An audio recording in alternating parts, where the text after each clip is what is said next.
Issaquah citizens, community members, employees, and City Council members. Tonight I'm pleased to present my proposed 2015 budget. As I approach my first anniversary as mayor, this is a good time to pause and reflect. I stood here before you 9 months ago with this commitment to maintain momentum. It isn't by chance or happenstance that our city is thriving. Our community's long-standing commitment to sustainability, including our people, the environment, and economy, created the Issaquah that we all know and love today. That said, our city has seen tremendous change in the past 2 decades. We've welcomed new residents via 2 urban villages and annexations. We've added new roads, parks, and other amenities to our infrastructure. We've experienced both the economic boom and bust. Meanwhile, technology has drastically changed how we provide customer service. Tonight I'm presenting a restructured budget that maintains our community's growing momentum, but also realigns today and as we prepare for the next few decades. My main goal with this proposed budget is this: setting the stage for a successful tomorrow. To fulfill this mission, my financial roadmap invests in future-focused projects, strengthens our commitment to sustainability, and restructures our budget.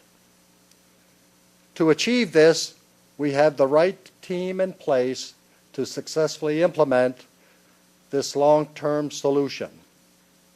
Earlier this year, Issaquah became one of the few cities in Washington, indeed in the United States, to receive a AAA bond rating.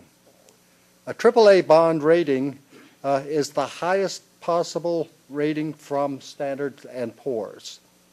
S&P credited Issaquah for its very strong local economy and low unemployment rate, as well as our very strong financial policies and flexibility.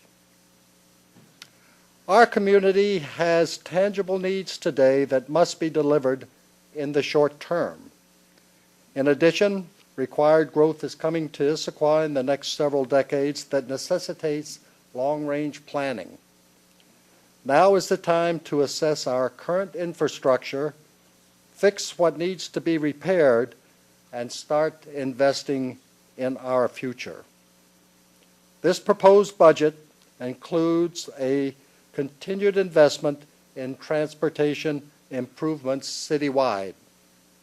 Several of these road improvements will focus on relieving traffic congestion in North Issaquah, including the widening of East Lake Sammamish Parkway, which will start next year, and we will also begin designing a new road that will extend southeast 62nd Street from the Parkway to Lake Drive. These major projects will be funded with the help of a variety of outside sources, including private partnerships and grants. Turning to our existing infrastructure, our funds for street paving were limited this year as in past years. We must take action now. I'm proposing to double these investments in 2015 to improve our existing roads. This year, we installed new flashing yellow lights at key intersections throughout our city. The positive response from local drivers was overwhelming. Next year, we're proposing to spend another $123,000 for additional lights to keep traffic moving. Another $720,000 will be dedicated to our Complete Streets program, which connects missing links throughout Issaquah's transportation system for both pedestrians and cyclists. In addition, thanks to grant funds, we will be replacing the Northwest Dogwood Bridge next year. With an eye towards the future, this budget also includes $75,000 to start creating a mobility master plan for Issaquah. This plan will help us implement the city's multimodal vision, including pedestrian and bicycle facilities, streets, transit, and alternative modes of travel, as well as parking strategies, short-term tactics, and funding mechanisms. Meanwhile, almost a year ago, close to 80% of our voters approved taxing themselves to reinvest in our parks and recreation system. Next year, our community will continue to reap the rewards of that vote, including major renovations to the Julius Bohm Pool.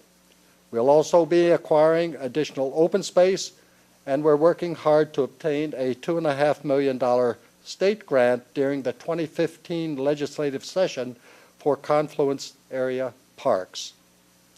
I also budgeted $85,000 to pave a trail connecting the area west of Central Park towards the nearby neighborhood. Finally, we'll be celebrating the opening of a new skateboard park in 2015.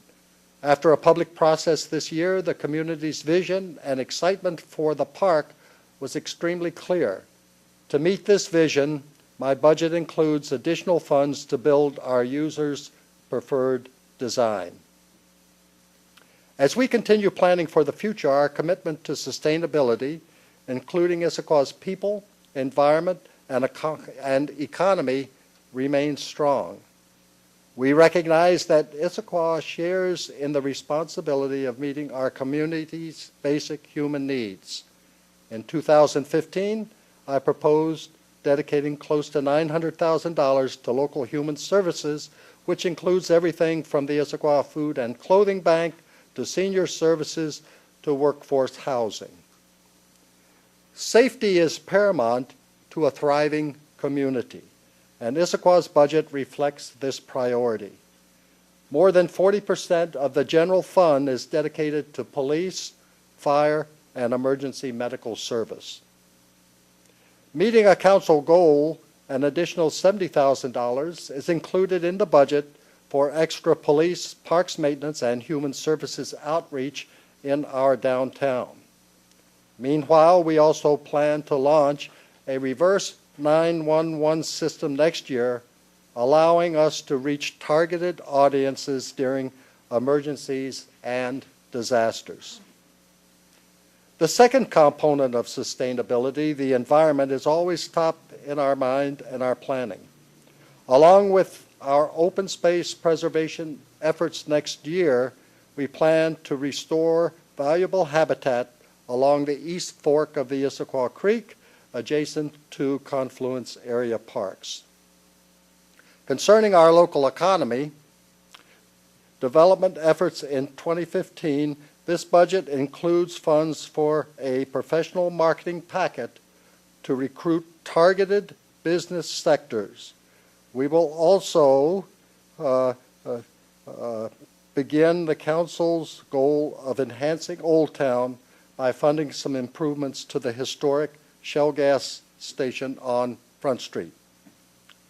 We will also continue assisting with tourism efforts in 2015 as we support the creation of a nonprofit organization to attract visitors who will ultimately reinvest in our local businesses and economy.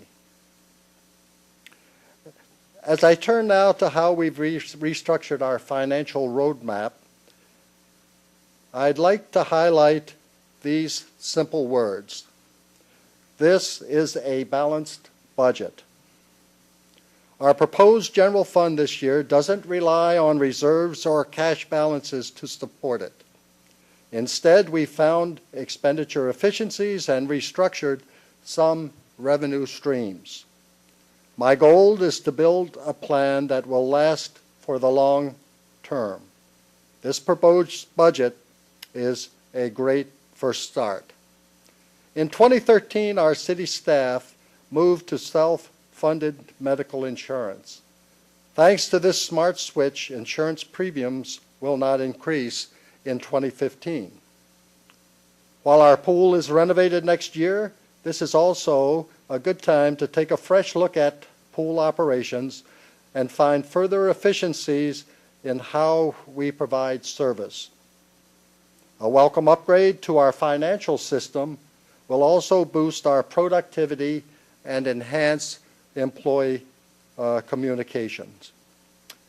Among other funding efficiencies, revenue adjustments are needed to address long-term challenges with the general fund.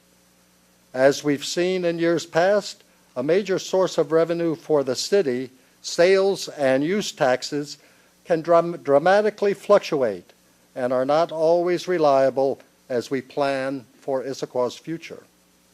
As a result, this budget proposes restructuring how we implement business and occupation, or B&O, taxes.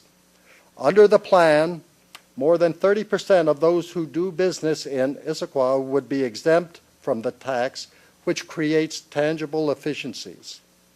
Meanwhile, larger companies would pay a higher rate for the first time since the tax was created in 2004. This additional revenue will help us keep Issaquah a desirable place for both companies and their customers to do business. Last year, Issaquah increased property taxes by 1%. I recommend that we continue this practice and make the same increase in 2015. Using this year's assessed value, the cost of this increase for a $420,000 home would be about $4.19 a year. This won't generate significant revenues for the city in the short term. Next year it would add up to $75,000. In a decade, however, the cumulative effect of this continued increase will help us meet our services and infrastructure needs. And finally, it's time to restructure the parks and recreation users' fees paid by non-Issaquah residents. I proposed increasing these fees by 20%, which is a common practice by other cities in our region.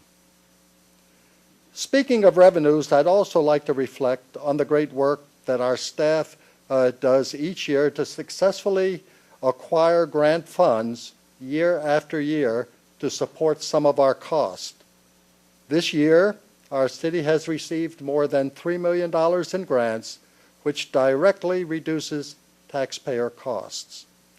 In total, the proposed expenditures from the general fund add up to about $30 million in my proposed budget.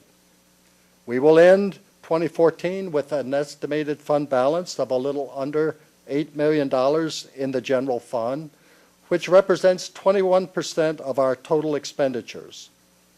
Meanwhile, our cash reserves through 2015 are expected to remain near those current levels, which is consistent with our financial policies. This financial roadmap has a clear goal: setting the stage for a successful tomorrow.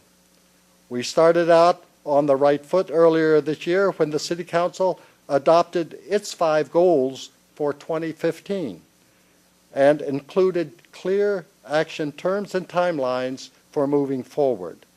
As you'll see, funding for these goals as needed is included in the proposed budget. As a next step, we've continued this careful planning during our budget preparation. Together, I'm confident that we can successfully prepare for Issaquah's future, all while continuing to provide exceptional customer service today. And with that, I respectfully submit my proposed budget to the City Council for your deliberations review, and we have copies of the budget here this evening for you. Thank you very much.